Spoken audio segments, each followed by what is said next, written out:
মিষ্টির দোকানের মতো চকচকে, নরম আর মুখে দিলেই গলে যায় এমন মতিচুর লাড্ডু দেখে কি কখনো মনে হয়েছে, ইস, এটা যদি ঘরে বানাতে পারতাম? আজকের ভিডিওতে সেই স্বপ্নকেই বাস্তবে রূপ দেব আমরা, একেবারে ধাপে ধাপে। আপনাদের দেখাবো কিভাবে সহজ উপায়ে ঘরেই বানানো যায় এই মতিচুর লাড্ডু। আপনারা দেখতে পাবেন কিভাবে সোনালী বুন্দিয়াগুলো ধীরে ধীরে ফুটে উঠছে মুক্তোর মতো, কিভাবে তারা ঝরঝরে থেকে সিরাপে মিশে হচ্ছে একদম পারফেক্ট টেক্সচার।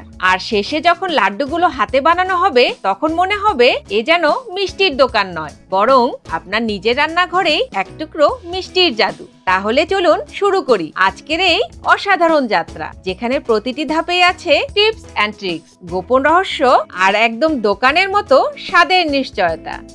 প্রথমেই আমরা একটি পাত্রের উপর ছাঁকনি বসিয়ে এতে 2 কাপ পরিমাণ বেসন দিয়ে দেব। এরপর বেসনগুলো ছেঁকে নিব, যেন এতে কোনো দানাদার অংশ না থাকে। এতে করে বেসন গোলানোর সময় ব্যাটারে কোনো লাম্পস জমবে না। বেসনগুলো ছেঁকে নেওয়া হলে আমরা এতে অ্যাড করে নিব 1.5 কাপ পানি। তবে প্রথমেই আমরা সম্পূর্ণ পানি ব্যবহার করব না।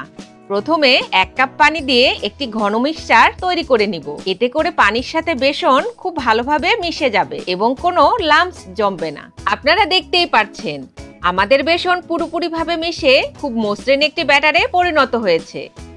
এবার এতে বাকি 1/2 কাপ পানিটুকু অ্যাড করে বেসনের সাথে মিশিয়ে নিব। আপনারা দেখতেই পাচ্ছেন বেসনের মিক্সচার তৈরি হবার পর এর থিকনেসটা ঠিক এমনটা একটু পাতলা হবে। এবার আমরা বুন্দিয়াগুলো বানানোর জন্য নিয়ে নিব একটি পাইপিং ব্যাগ এবং পাইপিং ব্যাগটি ব্যাটার দিয়ে ফিল করার জন্য একটি গ্লাসে বসিয়ে নিব। এতে করে ব্যাটার ফিল করতে সুবিধা হবে। এবার আমাদের তৈরি করে নেওয়া ব্যাটার দিয়ে পাইপিং ব্যাগটি ফিল করে নিব। ব্যাটার ফিল করা হলে আমরা পাইপিং ব্যাগের উপরের অংশটুকু বেঁধে নিব, যেন বুন্দিয়া তৈরি করার সময় ব্যাটার বাইরে বেরিয়ে না আসে। এবার পাইপিং ব্যাগটি সাইডে রেখে আমরা চলে যাব লাড্ডুর জন্য বুন্দিয়া ভাজার প্রসেসে, যার জন্য একটি বড় সাইজের ছড়ানো হাঁড়িতে 1 লিটার পরিমাণ তেল দিয়ে দিব এবং চুলার আঁচ মিডিয়াম টু লো হিটে রেখে গরম করে নিব। তেল কিছুটা গরম হয়ে আসলেই আমরা আমাদের পাইপিং ব্যাগের মুখের অংশটুকু ঠিক এভাবে খুব সামান্য করে কেটে নেব। এবার ভিডিওতে দেখানো নিয়ম অনুসারে আমরা পাইপিং ব্যাগটি একটু দূরে থেকে ধরে হালকা চাপ দিয়ে বেসন তেলে ছাড়তে থাকবো। এতে করে বুন্দিয়াগুলো খুব সুন্দরভাবে গোল গোল হয়ে ফুলে উঠবে।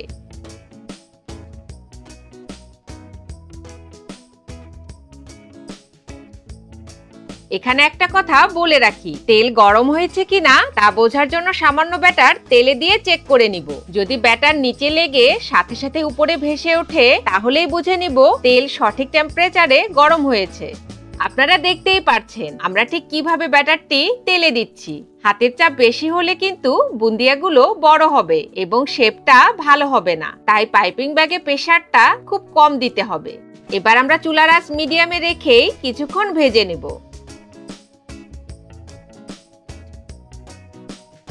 আপনারা দেখতেই পাচ্ছেন আমাদের বুন্দিয়াগুলোর কালার কিছুটা চেঞ্জ হয়ে এসেছে এবং কতটা পারফেক্টলি ফুলে মুক্তোর মতো গোল হয়েছে। এবার আমরা বুন্দিয়াগুলো একটি ছাঁকনি দিয়ে তুলে খুব ভালোভাবে তেল ঝরিয়ে নিব। তেল পুরোপুরি ঝরে গেলে একটি পাত্রে তুলে নিব।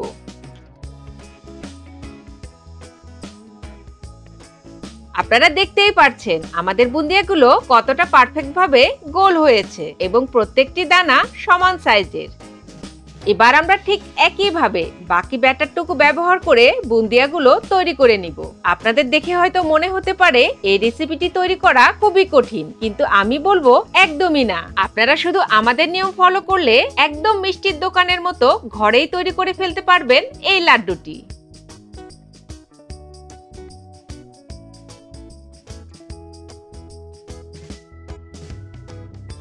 বুন্দিয়াগুলো ভেজে নেওয়া হলে আমরা চলে যাব লাড্ডু তৈরির জন্য শিরা তৈরির প্রসেসে, যার জন্য একটি রান্নার হাঁড়িতে দিব চিনি 1.5 কাপ এবং তার সাথে পানি 1 কাপ। এবার এতে অ্যাড করব অরেঞ্জ ফুড কালার 1 চা চামচ। এবার একটু নেড়েচেড়ে চিনিটা পানির সাথে গুলিয়ে নিব। এই লাড্ডুর জন্য শিরাটি কিন্তু বেশি জাল করতে হবে না, চিনি শুধু পুরোপুরিভাবে গলে গেলেই হবে।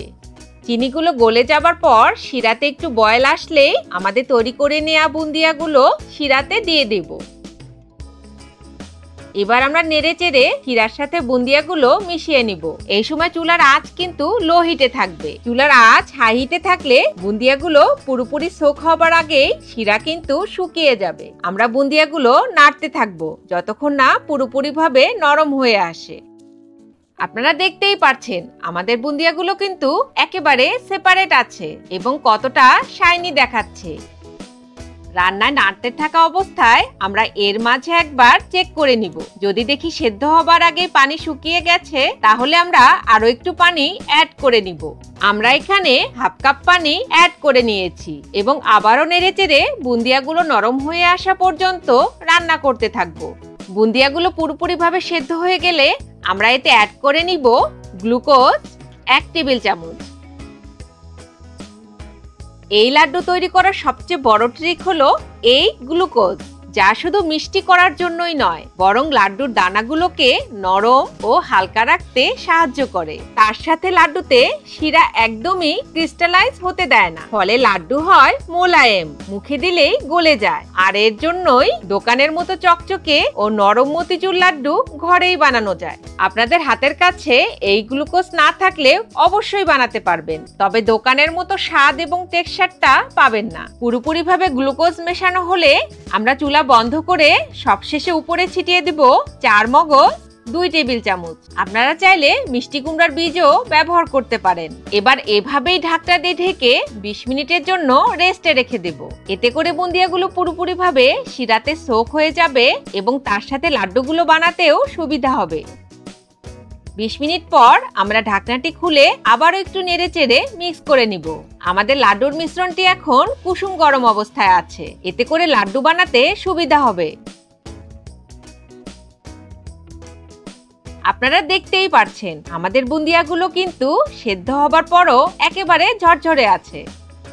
এবার ভিডিওতে দেখানো নিয়ম অনুসারে হাতে কিছুটা মিশ্রণ নিয়ে ঠিক এভাবে ঘুরিয়ে ঘুরিয়ে লাড্ডুগুলো বানিয়ে নিব। আপনারা দেখতেই পাচ্ছেন লাড্ডুগুলো বানানোর পর কতটা অসাধারণ এবং লোভনীয় দেখাচ্ছে।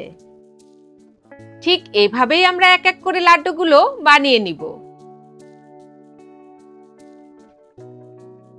সবশেষে লাড্ডুগুলো রূপার পাতা এবং পেস্তা বাদাম কুচি দিয়ে সাজিয়ে নিব। তৈরি হয়ে গেল আমাদের একদম পারফেক্ট সেম টু সেম দোকানের মতো অত্যন্ত লোভনীয় মতিচুর লাড্ডু, যা একবার বানালে বারবার বানাতে ইচ্ছে করবে। তো বন্ধুরা, কেমন লাগলো আজকের এই রেসিপি? যদি ভালো লেগে থাকে তাহলে অবশ্যই লাইক দিয়ে চ্যানেলটি সাবস্ক্রাইব করে রাখুন, কারণ আমরা প্রতিদিন নতুন নতুন রেসিপি নিয়ে আপনাদের মাঝে হাজির হই। কমেন্টে জানাবেন আপনাদের এই লাড্ডুটি কেমন হয়েছে। আর হ্যাঁ, এই ভিডিওটি শেয়ার করুন আপনার প্রিয়জনদের সাথে, যাতে তারাও এই সুস্বাদু রেসিপি উপভোগ করতে পারে। আগামী ভিডিওতে আবারও দেখা হবে। ভালো থাকুন, সুস্থ থাকুন, রান্না করুন। ধন্যবাদ।